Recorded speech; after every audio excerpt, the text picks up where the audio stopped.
Hello students, today I am going to discuss the last two topics of three-phase induction motor. ठीक है? So these two topics are not usually asked in your exams. आपके exams में topics दोनों ही topics नहीं आते हैं या ये बेसिकली ये हाई क्या बोलते हैं आपके आप जो इलेक्ट्रिकल स्टूडेंट्स होते हैं वो इसका प्रॉपर कोर्स पढ़ते हैं थर्ड ईयर में अपने.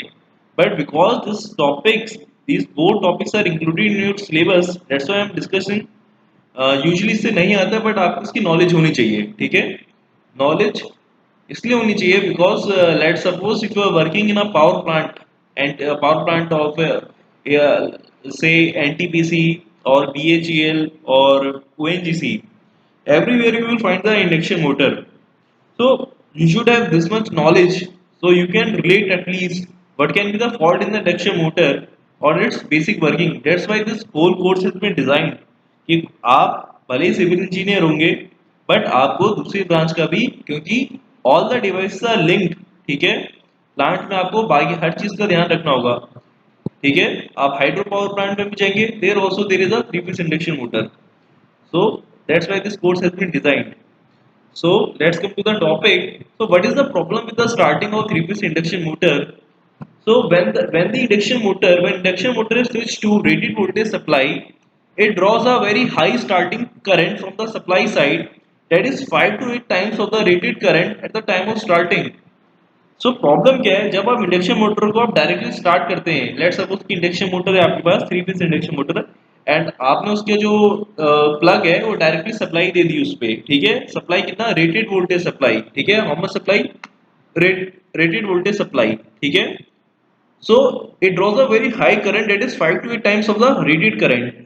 Any device, either it is a machine, induction motor or a transformer or any other device, ठीक है, your cell phone charger, all the device or a mixer that you use at home, so any device has some rated current or full load current for which the machine or that equipment has been designed so that it won't get damaged. वो हम कोई भी machine हम design करते हैं specific current के लिए जिसपे उसकी मैक्सिमम एफिशिएंसी मिले, मैक्सिमम आउटपुट मिले और वो डैमेज भी ना हो, that is the rated current और द फुल लोड करंट. तो जब हम इंडक्शन मोटर स्टार्ट करते हैं तो उसमें प्रॉब्लम क्या है, वो बहुत ही हाई अमाउंट करंट ड्रॉ करता है. ठीक है, that is 5 to 8 times of the rated current. अब प्रॉब्लम क्या है, इस हाई अमाउंट करंट की प्रॉब्लम क्या है, ये करंट जो है 5 to 8 टाइम्स करंट, ये क्या प्रॉब्लम कॉज करता है. ठीक है, what is the cause of worry here, this much high current may cause an appreciable voltage drop in the supply voltage, causing undesirable effects on other equipments that are connected to supply. मान लीजिए आपकी ये supply है. ठीक है, supply से आपका यहाँ ये आपकी ये सप्लाई है और सप्लाई से आपका यहाँ थ्री फेज इंडक्शन मोटर आ रहा है. ठीक है, let's make a better diagram. मान लीजिए आपका ये इंडक्शन मोटर है, ये आपकी सप्लाई है घर की. ठीक है, it is three phase supply. तो आपके जो मान लीजिए आपकी फैक्ट्री है, यूएफ फैक्ट्री. ठीक है, आपकी इंडस्ट्री है. ठीक है, it can be any industry, car manufacturing. ठीक है, या फिर सैनिटाइजर मैन्युफैक्चरिंग. तो आपकी इंडस्ट्री में सिर्फ और सिर्फ इंडक्शन मोटर तो आप यूज करेंगे नहीं कि सोली आप three phase induction motor use कर रहे हैं.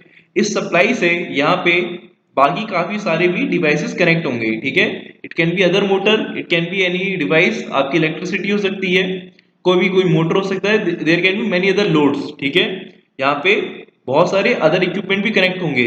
जब हम इंडक्शन मोटर को स्टार्ट करेंगे तो this induction motor will draw very high amount current. तो जब ये इतना हाई अमाउंट करंट ड्रॉ करेगी, सो होगा क्या, हमारी जो वोल्टेज सप्लाई है, लेट्स से हमारी अभी वोल्टेज सप्लाई 230 वोल्ट आ रही थी, but when you start the induction motor, this high amount of current जो कि हमारी इंडक्शन मोटर ड्रॉ करिए, ये क्या करेगी, this will cause an voltage drop in the supply voltage. ये जो सप्लाई वोल्टेज है आपका, ये आपका 230 से गिर के लेट से 150 वोल्ट पे आ जाएगा. जब आपका सप्लाई वोल्टेज ड्रॉप होगा तो ये जो सप्लाई वोल्टेज ड्रॉप हुआ है, इसकी वजह से आपकी जो बाकी इक्विपमेंट्स कनेक्टेड हैं apart from this induction motor, यहाँ पे कोई दूसरी डीसी मोटर हो सकती है, आपके इलेक्ट्रिसिटी के बल्ब हो सकते हैं. ठीक है, लाइटिंग डिवाइस हो सकते हैं. This drop in the voltage, supply voltage will cause और will affect the this other equipments. ये अदर इक्विपमेंट्स हमारे डैमेज हो सकते हैं due to drop in the voltage of the supply side. कि आपने इसको ऑन किया, हमारा वोल्टेज ड्रॉप हो गया और इस वोल्टेज ड्रॉप करने की वजह से our other equipments may get damage. ठीक है, due to low voltage drop. ठीक है। हमारा फ्रिज हो सकता है, रेफ्रिजरेटर हम डोमेस्टिक की बात करें, या फिर कोई मशीन हो सकती है इंडस्ट्री की बात करें, दिस मे गेट डैमेज। ठीक है। तो सेकंड पॉइंट हो गया हमारा discuss. This high current will cause an excessive heating. आपको हीटिंग क्या होती है बेसिकली, जो हमारा आई स्क्वायर आर होता है, इस आई स्क्वायर हम पावर डिस्ट्रीब्यूशन है क्या basically, but that is I square R. जो जब हमारा करंट हमारा रेजिस्टेंस में फ्लो करता है, ठीक है, एनी रेजिस्टेंस, और हर डिवाइस में कुछ इंडक्टेंस है, कुछ रेजिस्टेंस है। अब हमारा जो रोटर है उसमें उसकी वाइंडिंग में क्या है, this high current will cause excessive heating in the rotor and stator circuit and may damage the insulation। अब जो भी हमारी रोटर की वाइंडिंग है, जो भी रोटर में जो तार है, मेरी जो वाइंडिंग है रोटर है स्टेटर वाइंडिंग में, उस वाइंडिंग में कुछ रेजिस्टेंस है, कुछ रिएक्टेंस है। और जब इस वाइंडिंग में करंट फ्लो करेगा, इस रेजिस्टेंस में करंट फ्लो करेगा, तो हमारा क्या होगा, हीट लॉस होता है या फिर power dissipation, that is given by I square R. तो जितना ज्यादा करंट होगा उतना ही ज्यादा पावर डिसिपेशन होगा, और जितना ज्यादा आपका पावर डिसिपेशन है उतनी ज्यादा हीटिंग होगी। अब जो हमारा कोई भी वायर होता है, वायर के ऊपर क्या होती है, मेरी इंसुलेशन होती है, जिससे कि हमें शॉक ना लगे। ठीक है। एवरी वायर, आप अपना केबल वायर, कोई भी वायर देख लीजिए आपके घर में, उसके ऊपर क्या इंसुलेशन है, जिससे कि आपको शॉक ना लगे। बट जब अगर इस वायर से बहुत ही एक्सेसिव करंट फ्लो करेगा तो एक्सेसिव हीटिंग होगी। एक्सेसिव हीटिंग होगी, then due to this excessive heating, this insulation, insulation क्या होता है हमारा, बेसिकली रबर का है। ठीक है, डिफरेंट काइंड्स ऑफ रबर है, पॉलीइथाइलीन, इन चीजों से बना हुआ है। But due to excessive heating our insulation में गेट डैमेज, और इंसुलेशन डैमेज हो गया तो हमको शॉक लग सकता है। So these are the problems. ये वोल्टेज सप्लाई, एक तो जब इतना high current induction motor draw करेगी, हमारा जो सप्लाई वोल्टेज ड्रॉप होगा उससे हमारा इक्विपमेंट डैमेज हो सकता है। और एक्सेसिव हाई करंट ड्रॉ करने से रोटर स्टेटर वाइंडिंग में एक्सेसिव हीटिंग होगी, एंड दिस हीटिंग में cause damage of the insulation. तो दीज आर द प्रॉब्लम्स। और एक और दूसरी प्रॉब्लम क्या है हमारी, हमारे इंडक्शन मोटर में टॉर्क क्या होती है, कोई टॉर्क क्या होती है, करंट, ठीक है, और हमारा पावर फैक्टर पे डिपेंड करता है। ठीक है, पावर फैक्टर, करंट और पावर फैक्टर पे। अब आप वंडर करिए कि इतनी ज्यादा हाई करंट ड्रॉ कर रहा है हमारा इंडक्शन मोटर स्टार्टिंग में, still we have low starting torque. जो स्टार्टिंग टॉर्क है हमारी इंडक्शन मोटर में वो भी क्या है, लो है, उसका जो मैग्नीट्यूड लो होता है। Induction motor doesn't give you a very high starting torque. हम इसमें थोड़े मैनिपुलेशन करते हैं to increase the starting torque. So why this happen, हमें स्टार्टिंग टॉर्क इतना लो क्यों क्यों मिल रहा है, even we are having such a high current at the time of starting, because at the time of starting our induction motor has very low power factor. भले ही current ज्यादा हो, बट जो मेरा पावर फैक्टर है induction motor का वो बहुत कम होता है। दैट्स व्हाई जो रिजल्टिंग स्टार्टिंग टॉर्क होती है वो काफी कम हो जाती है इस चक्कर में। ठीक है, because we have low starting torque, low power factor की वजह से। ठीक है, तो these are the reason, these are the problems. So let's move on the second slide. So what are the various methods of starting of what are the various methods of starting of the three phase induction motor? Starting the three phase induction motor, तो basically हमारे पास तीन methods हैं, ये इनको हम starter बोलते हैं। ठीक है, जैसे पहले हमारे पास के मैनुअल जनरेटर होते थे घर में। ठीक है, आपको ध्यान होगा, if you have seen those manual generator, हमको रोटेट करते थे तब जाके स्टार्ट होते थे। और वैसे ही हमारे पास इंडक्शन मोटर स्टार्ट करने के लिए स्टार्टर है, मतलब आप इंडक्शन मोटर आपको घुमाना नहीं है। हम हम स्टार्टर क्यों यूज कर रहे हैं, because we have to minimize the current. जो ये इतना हाई करंट ड्रॉ कर रहा है at the time of starting, we have to minimize this magnitude to a permissible magnitude.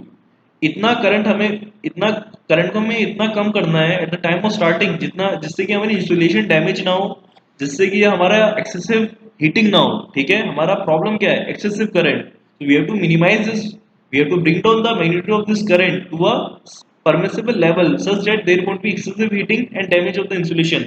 So to minimize this current, we have different kinds of starting methods. First is direct online starter, direct online starting, or we can say direct online starter. ठीक है, star delta starter and auto transformer. तो ये जो तीन चीजें हैं ये क्या है, बेसिकली स्टार्टिंग टेक्निक है, और इनमें क्या हम डिवाइस यूज करते हैं। ठीक है, बेसिकली हम डिवाइस यूज करते हैं। ठीक है, तो डायरेक्ट ऑनलाइन स्टार्टर का मतलब क्या है कि आपने आपने कुछ नहीं किया, सिंपली प्लग एंड प्ले। आपकी इंडक्शन मोटर थी, this three phase induction motor, और आपने कुछ नहीं किया, आपने कोई करंट वरंट कम नहीं किया, आपने डायरेक्टली मोटर को सप्लाई दे दी और रेटेड वोल्टेज के साथ, ठीक है। तो ये मेथड हम यूज कर सकते हैं, but it has some certain conditions कि आप डायरेक्ट सप्लाई दे सकते हैं विदाउट रिड्यूसिंग द वोल्टेज जो कि हम इंडक्शन मोटर दे रहे हैं, ठीक है। तो लेट्स सी, जैसे हम रेस्टोरेंट में जाते हैं, मेन कोर्स से पहले हम स्टार्टर यूज करते हैं, ठीक है। स्टार्टर मंगाते हैं, वैसे ही यहाँ पे इंडक्शन मोटर स्टार्ट करने के लिए वी नीड स्टार्टर। तो डायरेक्ट ऑनलाइन स्टार्टर में हम क्या कर रहे हैं, हम ना ही करंट कम कर रहे हैं, starting current, we are not decreasing the starting current, neither we decreasing the starting voltage.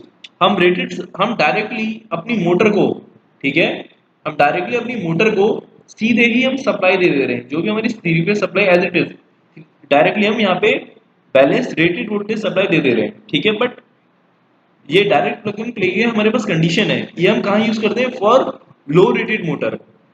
For low rated motor less than 5 horse power, या फिर 2, कहीं पर 5 हॉर्स पावर दिया होगा, कहीं पे 2 हॉर्स पावर दिया होगा, ठीक है।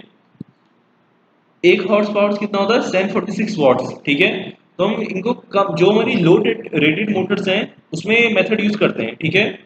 ये मेथड हम कहाँ यूज करेंगे, for small squirrel cage motors, squirrel cage के लिए यूज करते हैं, ठीक है, less than 5 horse power, where interest of high starting current is permissible or motor can tolerate this much amount of current, then direct starting or direct online starting may be used, ठीक है। तो ये हम वहां use करते हैं, पहले तो स्क्वायर केज टाइप ऑफ, जो square cage type rotor motor होती है हमारी, स्क्वायर केज मोटर्स होती हैं जिनकी पावर रेटिंग 5 हॉर्स पावर से कम होगी। और मेन पॉइंट, जहां पे हमारा अगर इतना जो हमारा करंट ड्रॉ हो रहा है, हाई करंट ड्रॉ होने से, ठीक है, कि इस मोटर को हमने क्या किया, डायरेक्टली सप्लाई दे दी और इसमें हाई करंट ड्रॉ हुआ, but due to the drawing of this high current हमारी मोटर पे कोई इफेक्ट नहीं पड़ेगा, our motor can tolerate this much amount of high interest current, then we can use this motor. तो हम use motor कहाँ use करते हैं, लो रेटेड पावर, जिनका पावर आउटपुट मोटर कम हो, छोटी motors, small size squirrel cage motors जिनका power output less than 5 horse power से है, और जहां पे मोटर टॉलरेट कर सकती है इतना हाई करंट, वहां पे हम direct online starting methods can be used. Motor की इंसुलेशन डैमेज ना हो, मोटर में हीट लॉसेस ना हो इतना करंट से, तो वहां in that case we can use direct online starting methods. Direct online starting method छोटी मोटर्स में यूज करते हैं जहां पे इतना करंट अलाउड हो, ठीक है। This is direct online. अब ये जो डायरेक्ट ऑनलाइन में हम देखें, हमने जो मोटर का वो लिया है सर्किट एनालिसिस की, we have assume a delta circuit. ये क्या डेल्टा है ना, डेल्टा इज सप्लाई वोल्टेज होगी लाइन वोल्टेज, ये क्या लाइन वोल्टेज है V, and in delta line voltage equal to phase voltage. तो हमारे यहाँ करंट ड्रॉ कितनी होगी, ये जो लाइन वोल्टेज ये फेस है, तो और हर फेस की जो इम्पीडेंस है, बैलेंस लोड है, इम्पीडेंस कितनी Z है, तो करंट जो होगा वाइंडिंग में कितना होगा, phase voltage upon impedance that is V by Z। और as it is a delta circuit, जो लाइन करंट कितना होगा, √3 times of the starting current, √3 time of this current, √3 I this V by Z, ठीक है। अब हम क्या करेंगे, जितने भी हमारे बाकी मेथड्स हैं उनको हम कंपेयर करते हैं with the direct online starter with delta connection, और उसमें मोटर के जो हम सर्किटरी लेते हैं वो डेल्टा लोड मानते हैं, ठीक है। तो हम इसको मेरा रेफरेंस लेंगे, ठीक है। अब इसमें हमने कोई वोल्टेज या करंट कम नहीं किया है, तो let's move on the second method. अब हमारा सेकंड मेथड है, ये मेथड हमारा था मेन मेथड नहीं है, तो बट इसमें क्या टेक्निक यूज हो रही है इसको हमें देखना है। हम करंट क्या होता है हमारा, बेसिकली करंट क्या है हमारा, रोटर में जो भी करंट है, करंट होता क्या हमारा, वोल्टेज अपॉन इम्पीडेंस। तो what we will do is, हम करंट को कम करने के लिए क्या करेंगे, वोल्टेज को कम करेंगे। तो हम वोल्टेज मान लीजिए, अभी हम मान लो 100 वोल्टेज अप्लाई कर रहे थे, 100 वोल्ट अप्लाई कर रहे थे डायरेक्ट ऑनलाइन में, तो हम अब जो मेथड से रिड्यूस वोल्टेज स्टार्टर, हम क्या करेंगे, to reduce the current, current को कम करने के लिए हम वोल्टेज को कम करेंगे। लेट्स से मेरा एक्स फैक्टर है, एक्स इज लेस देन 1, 0.6, 0.7, तो मैं अब x times of voltage apply करूंगा, तो मेरा करंट भी क्या हो जाएगा, x times of direct online. जब ये मेरा डायरेक्ट ऑनलाइन था, जब मैंने कोई वोल्टेज रिड्यूस नहीं किया है, ठीक है। So now I am reducing the voltage, I am reducing the supply voltage। जो मैं वोल्टेज अप्लाई कर रहा हूँ अपनी वाइंडिंग्स पे, ठीक है, मेरा करंट कहाँ फ्लो होना है, मेरी वाइंडिंग में, मैं इसी वोल्टेज को रिड्यूस कर दे रहा हूँ, ठीक है। जब वोल्टेज ही कम हो जाएगा तो करंट मेरा ऑटोमेटिकली कम हो जाएगा। तो मैं वोल्टेज कम कैसे कर रहा हूँ, हम बेसिकली वोल्टेज कम करने के लिए क्या करते हैं, यहाँ पे हम यहाँ पे एक लोड लगा देंगे, ठीक है। अब जब लोड है यहाँ पे, इम्पीडेंस है, तो इम्पीडेंस में डेफिनेटली वोल्टेज ड्रॉप होगी। तो यहाँ पे मान लो जो हमारी लाइन वोल्टेज थी वो तो V थी, ठीक है, लाइन टू लाइन वोल्टेज हमारा V था। बट यहाँ पे हमारा इस रेजिस्टेंस में मान लो ये रेजिस्टेंस भी हो सकता है, रिएक्टेंस भी हो सकती है। It can be pure resistance और it can be a pure reactance, इतना आपको ध्यान नहीं रखना है। तो हमने बेसिकली क्या किया, यहाँ पे कुछ वोल्टेज ड्रॉप किया, लेट्स से 1 वोल्टेज हमारा ड्रॉप हो गया। तो फाइनली यहाँ पे वोल्टेज ड्रॉप होने के बाद यहाँ पे V था सप्लाई साइड पे और इसमें कुछ वोल्टेज ड्रॉप हुआ। Now we are getting x times of V voltage, ठीक है, and x is less than 1, ठीक है, 0.6 0.5 कुछ भी हो सकता है, 0.7, ठीक है, डिपेंड करेंगे हम कितना किस फैक्टर से हमने कम किया है, ठीक है। तो यहाँ पे जब हमारा वोल्टेज कम होगी तो हमारा करंट भी कम हो जाएगा, ठीक है। और आपको पता है टॉर्क क्या होती है, torque is directly proportional to voltage square, आपको पता है, टॉर्क में आपने पढ़ा है। तो तो इस रिड्यूस वोल्टेज स्टार्टिंग मेथड में जब हम वोल्टेज कम कर रहे हैं तो हमारी जो टॉर्क है वो भी कम हो जाएगी। टॉर्क क्या होगी, एक्स वी होल स्क्वायर। तो हमारी torque is get reduce by x square times, ठीक है। पहले हमारा टॉर्क था V square proportional, now our torque is directly becomes proportional to x square into v square, x is less than 1।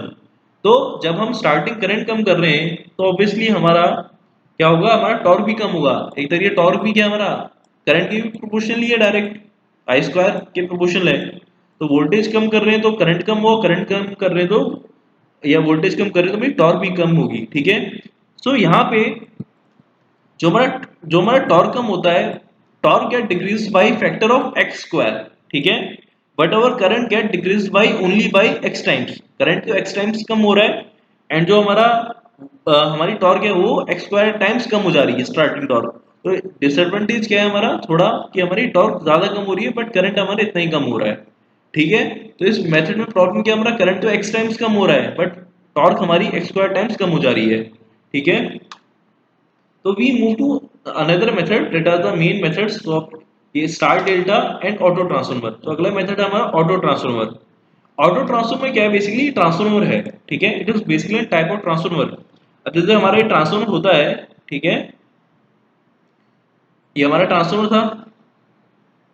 तो हमारा जो ऑटो ट्रांसफॉर्मर होता है वो थोड़ा आपको इतना ध्यान रखने की जरूरत नहीं है। ऑटो ट्रांसफॉर्मर में क्या होता है, दोनों ही वाइंडिंग सीरीज में होती है और ऐसा होता है हमारा, ठीक है। तो आपको ऑटो ट्रांसफॉर्मर पढ़ने की जरूरत नहीं है। तो यहाँ पे हम ऑटो ट्रांसफर यूज कर रहे हैं। अब इसमें फायदा है कि इस मेथड में, in auto transformer starting the current drawn from the supply decrease to x square times as compare to direct online starter and torque also reduced by x square times, therefore in auto transfer both starting current and torque reduced by x square times, ठीक है। अब यहाँ पे क्या हो रहा है, यहाँ पर भी हमने क्या किया, ये ट्रांसफर है हमारा। ट्रांसफर में हमने ट्रांसफर क्या करता है, वोल्टेज सप्लाई करता है। यहाँ से मान लो जो हमारी सप्लाई है वो तो V वोल्टेज आ रही थी, लाइन टू लाइन वोल्टेज, ठीक है, V। तो यहाँ पे हमने ट्रांसफर के जो यहाँ पे क्या ट्रांसफर में इसकी कुछ नंबर ऑफ टर्न्स होंगे, टर्न्स रेशियो होगा इसका। लेट्स से कि इसका टर्न्स रेशियो x टाइम्स है, ठीक है, इसका जो फैक्टर है टर्न्स रेशियो x टाइम्स है। तो यहाँ पे अब जो हमारी वाइंडिंग के अक्रॉस जो सब जा रहा है वोल्टेज, वो कितना जा रहा है, xv, ठीक है। तो हमारी जो वाइंडिंग में करंट आया वो कितना आया, x V by Z x I S T, ठीक है। बट जो हमारा सप्लाई साइड से करंट आएगा, हमारा जो करंट क्या होता है, हमारा आई वन बाई, करंट भी क्या हमारा किस पे डिपेंड करता है, करंट ऑल्सो डिपेंड ऑन किस पे, करंट रेशियो पे। तो यहाँ पे हमारा जो यहाँ पे हमारा टर्न्स रेशियो क्या एक्स टाइम्स है।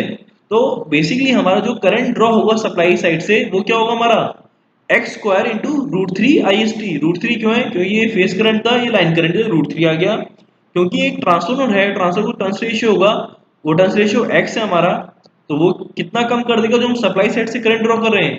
Current also get reduce by x square times, ठीक है। करंट भी हमारा एक्स स्क्वायर टाइम्स हो रहा है और यहाँ पे और जो हमारा टॉर्क है वो भी एक्स स्क्वायर टाइम्स कम हो रहा है। सो ऑटो ट्रांसफर मेथड में फायदा क्या हमारा, करंट भी एक्स स्क्वायर टाइम्स डिक्रीज कर रहा है, x is less than 1 some factor and torque is also getting decrease by x square times, ठीक है। अब ऑटो ट्रांसफर हम लगा रहे हैं तो ऑटो ट्रांसफर महंगा आता है, तो this is a costly method और इसको हम लार्ज साइज मोटर्स के लिए यूज करते हैं, ठीक है। We use it for large size motors, ठीक है। तो यहाँ पे हमारा जो टॉर्क है, क्या बोलते हैं ऑटो ट्रांसफर मेथड में, ठीक है, अगर तो ये कितना रिड्यूस हो रहा है, it getting reduce by x square times times of जितना हमारा टॉर्क हमें डीओएल डायरेक्ट ऑनलाइन स्टार्टिंग में मिल रहा था, अगर हम मोटर को डायरेक्ट लगा रहे थे तो हमें इतना टॉर्क मिल रहा था और डायरेक्ट में प्लग इन प्ले कर रहा था। But if I use auto transfer में स्टार्टर, तो मेरा टॉर्क कितना डिक्रीज हो जा रहा है, x square time.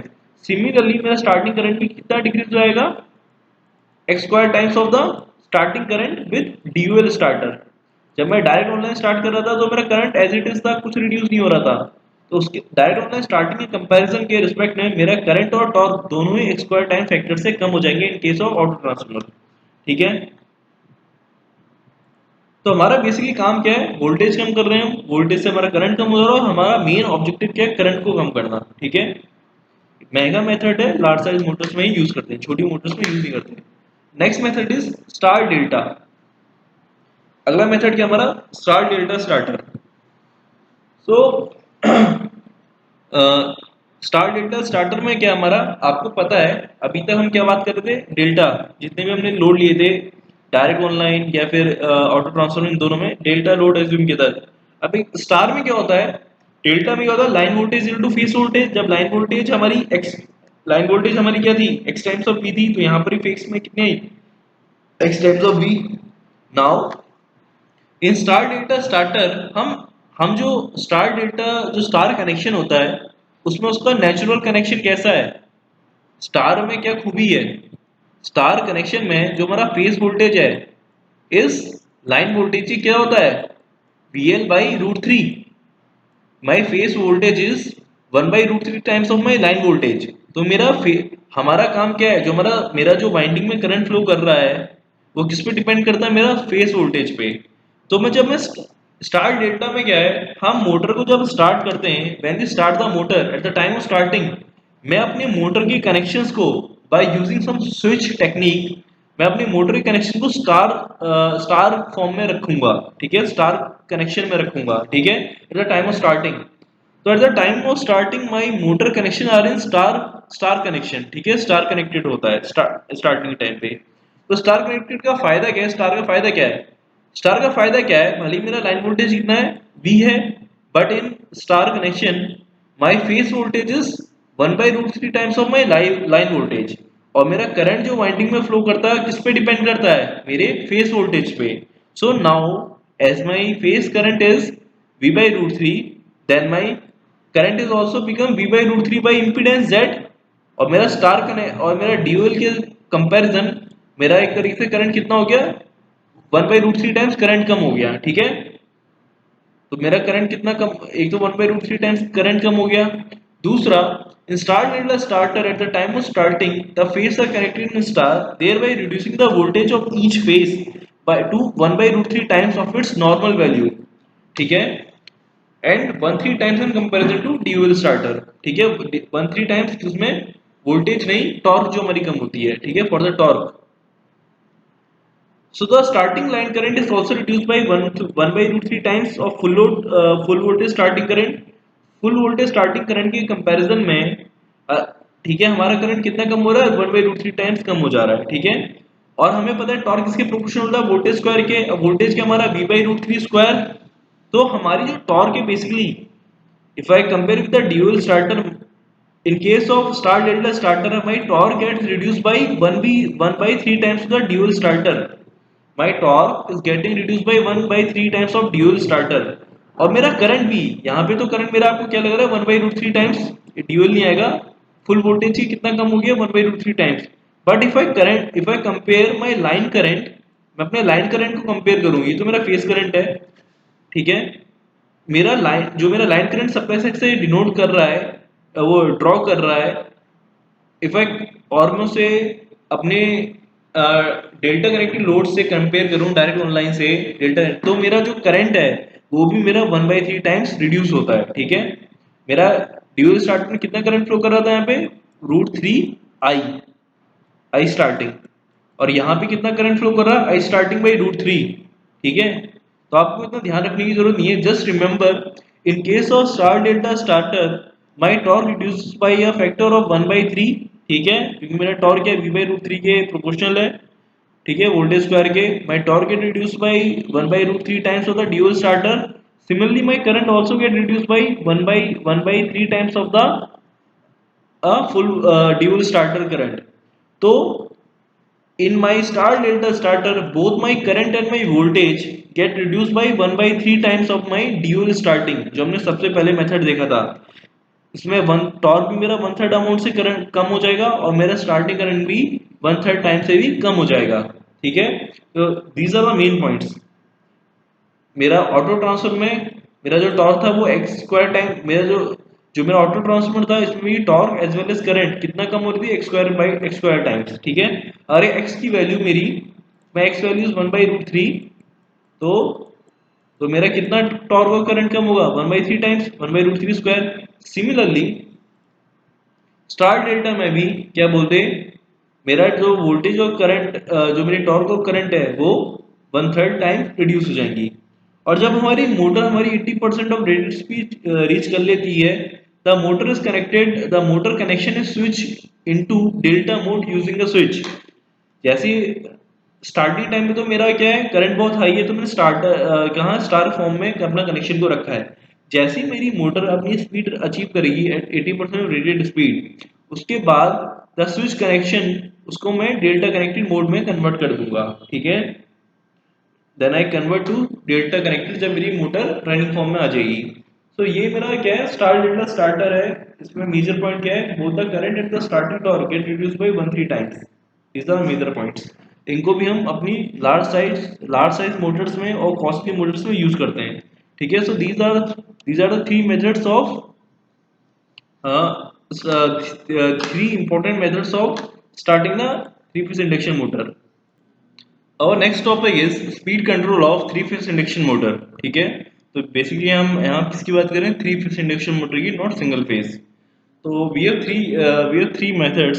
One is pole changing method, other is variable voltage variable frequency method, and third is variable rotor resistance method. The third methods I have already discussed in torque slip। ठीक है, so we will discuss it again।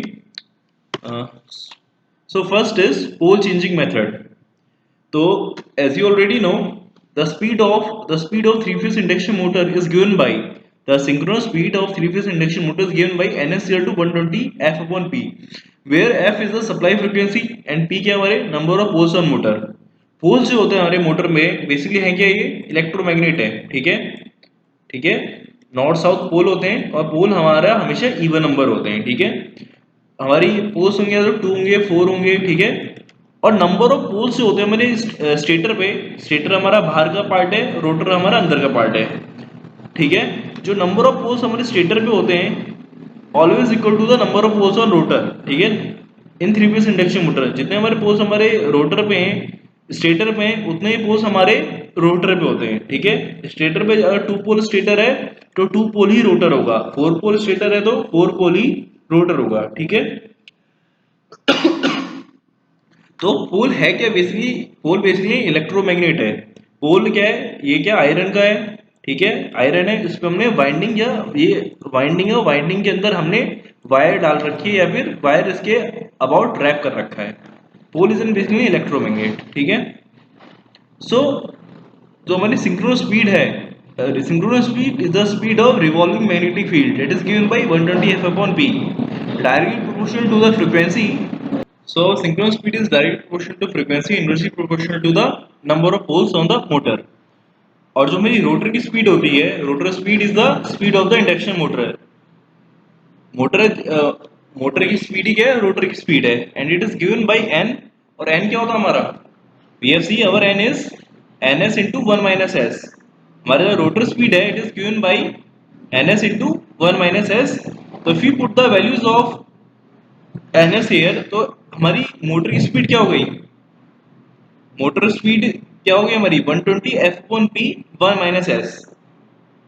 तो यहाँ पर देखिए हम क्या क्या चीजें वेरी कर सकते हैं। ठीक है, तो to control the speed of the motor what can I do is, मैं या तो मैं फ्रीक्वेंसी को वेरी कर सकता हूँ, either I can change my pole, या फिर मैं अपने स्लिप को कम ज्यादा कर सकता हूँ। ठीक है, अगर मैं फ्रीक्वेंसी को बढ़ाऊंगा तो मेरा रोटर का स्पीड बढ़ेगा।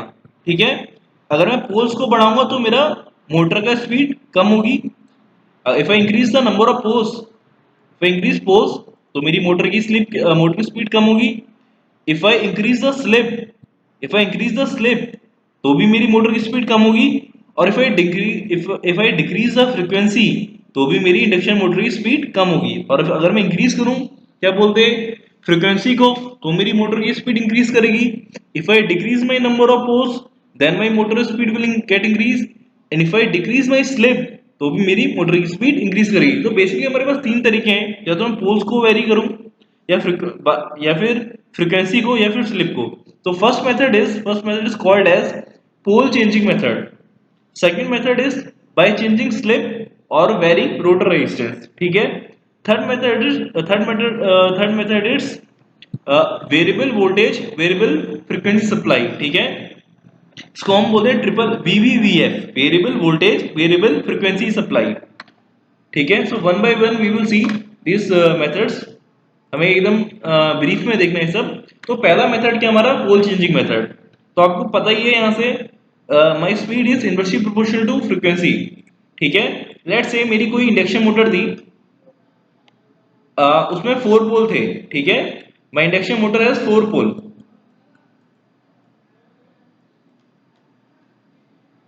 सो लेट्स से कि हमारे पास 4 पोल मशीन थी। मेरी 4 पोल की मशीन की मैक्सिमम सिंक्रोनस स्पीड कितनी होगी, लेट्स से एट 50 और 1500 आरपीएम होगी। 120 into 50 upon 4, 120 into 50 divide by 4, it is 1500 RPM for a 4 pole machine.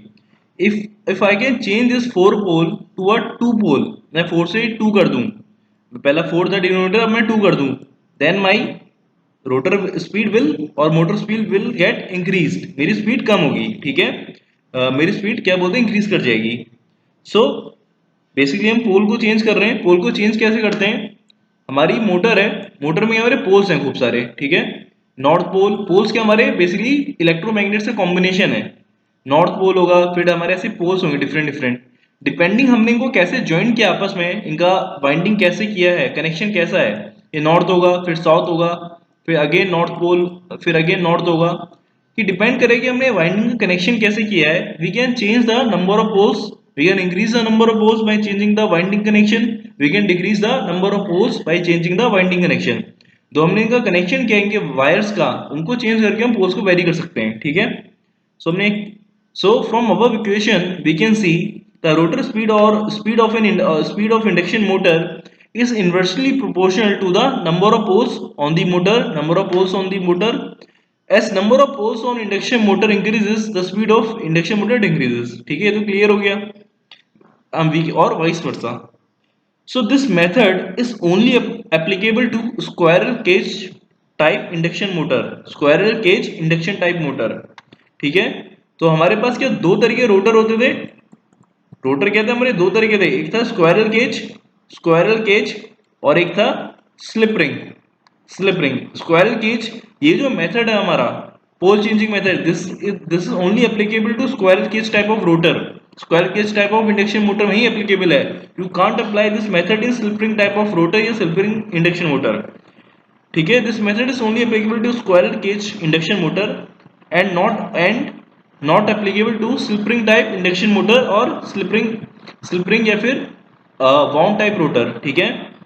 Because as only in squirrel cage type rotor, stator winding can be altered to change a number of poles and rotor will automatically adopt the same number of poles.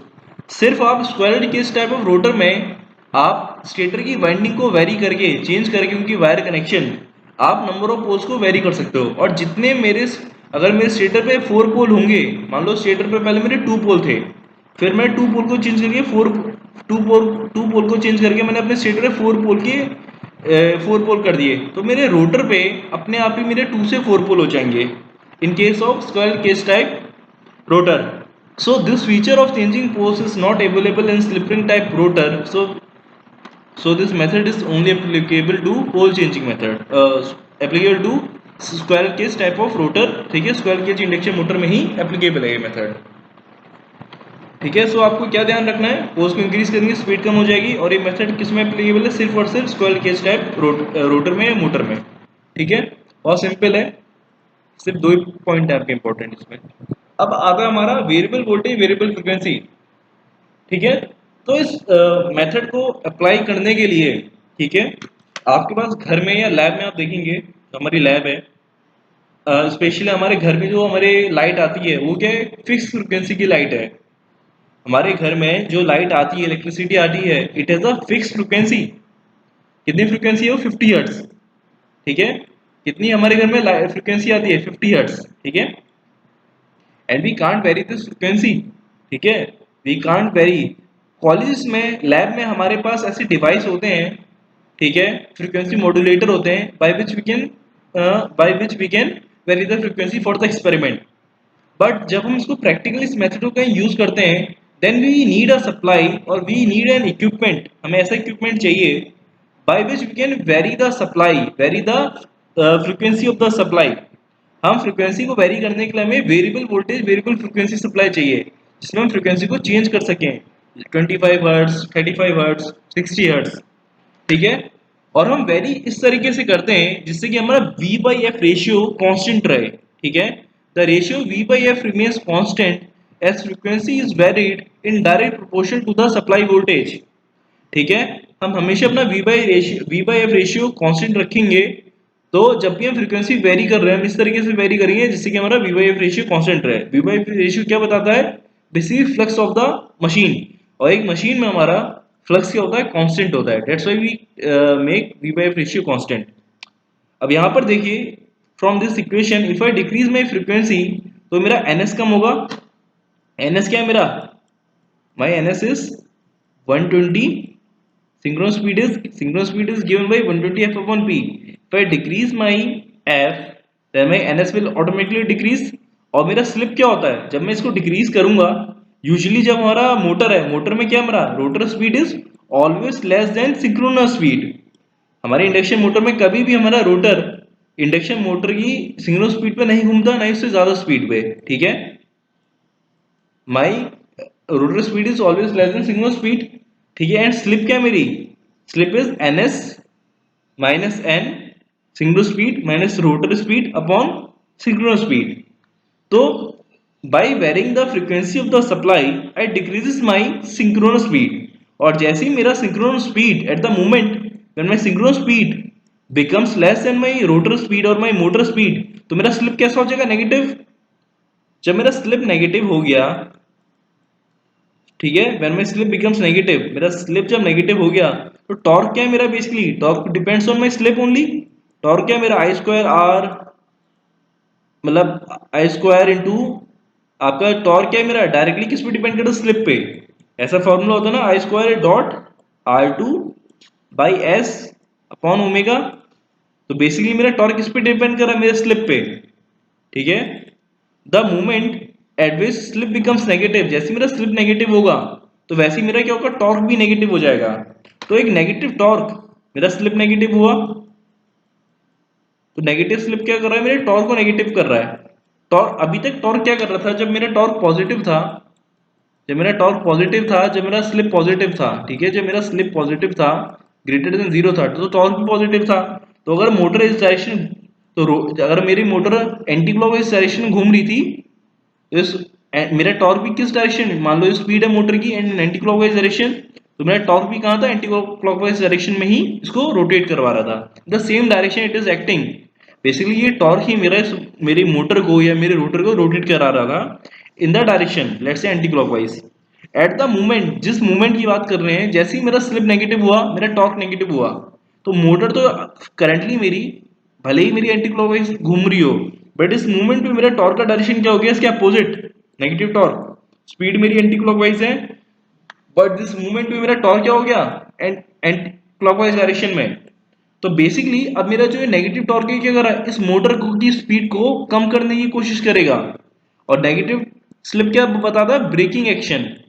Breaking action क्या? Brake लगा रहे हैं अपनी motor की speed कम करने के लिए। हम अपने जैसे हम गाड़ी चलाते हैं, गाड़ी की स्पीड कम करने के लिए क्या करते हैं? ब्रेक अप्लाई करते हैं। Similarly a negative slip gives you a negative torque, a negative torque gives you a braking action, or it will reduce the speed of the induction motor. So as slip becomes negative which causes torque to become negative or acts in opposite direction of rotor rotation, and this causes braking action of induction motor and motor speed decreases. Thus negative torque forces rotor to rotate in opposite direction, thus causing braking action and speed of motor decreases. तो आपको method I hope समझ आ गया हो। आपने frequency supply करी, frequency को decrease किया, जैसे फ्रीक्वेंसी को डिक्रीज किया तो एनएस डायरेक्टली प्रोपोर्शनल है एफ के, ठीक है।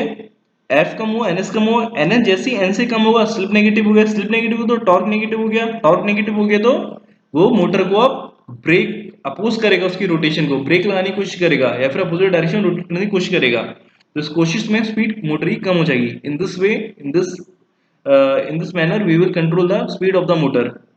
And our last method is variable rotor resistance method. Variable rotor resistance method. So this method I have already discussed, ठीक है। तो आपको पता है this the torsional characteristics of the induction motor in motoring mode. ये इसका इतना reason क्या होता है हमारा स्टेबल रीजन, जहां पे हम मोटर को ऑपरेट करते हैं इस लाइन से इधर, ठीक है। और बाकी इधर अनस्टेबल रीजन, यहाँ पे टॉर्क क्या है डायरेक्टली स्लिप होता है, यहाँ पे टॉर्क मेरा इनवर्सली प्रोपोर्शनल टू स्लिप होता है। और ये जो मेरा पॉइंट है मेरा SMT1, ये क्या है मेरा slip corresponding to maximum torque, ठीक है, जहां पे हमें मैक्सिमम टॉर्क मिला है Tmax। तो यहाँ पे देखिए अब ये जो मेथड है, this method is only applicable for slip ring induction motor या फिर वाउंड टाइप रोटर, ठीक है। Because in this motor I can connect external resistance, ठीक है, applicable only for slip ring induction motor or wound type rotor, as external resistance can only be added in slip ring type induction motor, ठीक है। तो ये हमारा motor का नाम क्या है, या तो हम by varying flux, by varying slip और by varying rotor resistance, variable rotor resistance method. तो हम बेसिकली हम स्लिप को वेरी कर रहे हैं, we are varying slip by varying rotor resistance, rotor की रेजिस्टेंस को हम वेरी करके स्लिप को वेरी कर रहे हैं। So either we called it as variable slip method या फिर variable rotor resistance method, rotor की रेजिस्टेंस को वेरी करके। और ये मेथड कहाँ एप्लीकेबल है, सिर्फ और सिर्फ slip ring type induction motor, because to vary slip ring type rotor में ही आप एक्सटर्नल रेजिस्टेंस, बाहर से रेजिस्टेंस कनेक्ट करके उसकी ओवरऑल रेजिस्टेंस को वेरी कर सकते हैं, ठीक है। As external rotor resistance added in the rotor circuit, ठीक है, मैंने रोटर रेजिस्टेंस को इंक्रीज किया बाय एडिंग एक्सटर्नल रेजिस्टेंस, ठीक है। तो मेरी जो ओवरऑल रेजिस्टेंस होगी रोटर की वो इंक्रीज कर जाएगी, ठीक है। जब मेरी रोटर की रेजिस्टेंस, ठीक है, जब मेरी रोटर की रेजिस्टेंस इंक्रीज करेगी तो जो मेरा स्लिप है, करस्पॉन्डिंग स्लिप है, slip corresponding to maximum torque, that will also increase. मेरा स्लिप है corresponding to maximum torque is directly proportional to rotor resistance. So if I increase my rotor resistance by adding external resistance, ठीक है, then my slip corresponding to maximum torque will automatically increase. Slip corresponding to maximum torque increase जब करेगा तो हो क्या रहा है, इस ग्राफ से देखिए, पहले मेरा ये ग्राफ था, इस ग्राफ का स्लिप मैक्सिमम टॉर्क था इस पॉइंट पे था। नाउ आई तब मेरी रोटर रेजिस्टेंस क्या थी, R2 थी। Now I have added rotor resistance, I have increase my rotor resistance to R2 dash, R2 से मैंने R2 डैश तो इंक्रीज किया, तो मेरा स्लिप है करस्पॉन्डिंग टॉर्क, मेरा ओवरऑल जो टॉर्क स्लिप का ग्राफ है वो कहाँ शिफ्ट होते आ रहा है, लेफ्ट साइड में शिफ्ट होते आ रहा है, ठीक है। तो अब जो मेरा ग्राफ है वो क्या हो गया, ये है मेरा, ठीक है, this graph, this dotted line, ठीक है ये। तो अब मेरा पॉइंट क्या आ गया, यहाँ पे आ गया। So you can see my torque slip graph is shifting towards left, और लेफ्ट साइड में जो मेरी रोटरी स्पीड है वो डिक्रीज कर रही है, ठीक है। अगर आप इधर से इधर जाएंगे तो इंक्रीज करेगी, और आप राइट टू लेफ्ट जाएंगे तो लेफ्ट साइड में डिक्रीज करेगी, ठीक है। तो मेरा जब ऑपरेटिंग पॉइंट ही पूरा चेंज हो गया मोटर का, ऑपरेटिंग ग्राफ, अब मेरा मोटर यहाँ कहीं ऑपरेट कर रहा है, पहले यहाँ ऑपरेट कर रहा था, तो जब यहाँ ऑपरेट कर रहा है तो मेरी मोटर की स्पीड क्या हो गई, रिड्यूस हो गई, ठीक है। So by adding rotor resistance my motor speed will decrease, because by adding rotor resistance my slip will get my slip maximum slip corresponding to maximum torque will increase, my torque slip will shift to the left, overall my operating speed will get decrease। तो यहाँ पे ये लिखा है from the above equation we can see the slip at maximum torque is directly proportional to the rotor resistance, as rotor resistance increased by adding is increased by adding external rotor resistance, the slip will increase and therefore torque slip curve shifts to left, result in decrease of operating speed of induction motor, result in decreasing operating speed of induction motor. तो I hope आपको ये clear हो गया हो। ये rotor resistance increase कर रहे हैं तो आपको पूरा पूरा ग्राफ ये लेफ्ट साइड में शिफ्ट होते आ रहा है। लेफ्ट साइड में शिफ्ट हो रहा है तो आपका ऑपरेटिंग पॉइंट भी क्या हो रहा है, it is coming into a lower speed zone. आपकी स्पीड, ऑपरेटिंग स्पीड ही ऑटोमेटिकली कम होती आ रही है। ठीक है, तो इस मेथड से हम क्या, और दूसरे इस मेथड का क्या फायदा है, बाय इंक्रीजिंग रोटर रेजिस्टेंस, जैसे मैं रोटर रेजिस्टेंस इंक्रीज करते आ रहा हूँ मेरा स्टार्टिंग टॉर्क भी बढ़ते जा रहा है। सो ये मेथड मेरा दो चीजों के लिए यूज होता है, one two increase the starting torque. तो ये स्टार्टिंग टॉर्क इंक्रीज करने का जो मेरा तरीका है, this only available in the slip ring type rotor. by adding external resistance by adding external resistance I can increase my starting torque, or correspondingly my by this method I can also do the speed control of my induction motor। मैं speed भी control कर सकता हूँ इससे, और मैं अपना starting torque भी कम ज्यादा कर सकता हूँ। आई होप ये तीन मेथड हैं। तो ये दोनों ही जो आपके टॉपिक हैं, starting and speed control, usually आपके एग्जाम में नहीं आते, बट क्योंकि अभी सिलेबस में है तो आप इनको एक बार पढ़ लीजिए, बुलेट पॉइंट्स ध्यान रखेंगे छोटे कि मेथड्स के नाम और किन किन मेथड्स में क्या होता है, बहुत ज़्यादा डिटेल में ध्यान नहीं रखना है। ठीक है, आपको मेनली हार्डली 2 पॉइंट्स याद रखने हैं हर इसमें। ठीक है, तो यहाँ पे आपका इंडक्शन मोटर यूनिट 4 आपकी कंप्लीट हो गई है, यूनिट 4 इज कंप्लीटेड नाउ। और जो आपकी आपकी लास्ट यूनिट है, that is a very small unit. ठीक है, उसमें आपका प्रोटेक्शन है, we will discuss it. Before that I will discuss one numerical regarding the power flow diagram. एक पावर फ्लो डायग्राम से related I will discuss one numerical, and फिर आपको अपनी ट्रूथ शीट करनी है, and I will give you one assignment over this induction motor. ठीक है, आपके असाइनमेंट के मार्क्स हैं तो आप टाइपिंग को सबमिट करिए, and that's all for the topic, that's all for the today.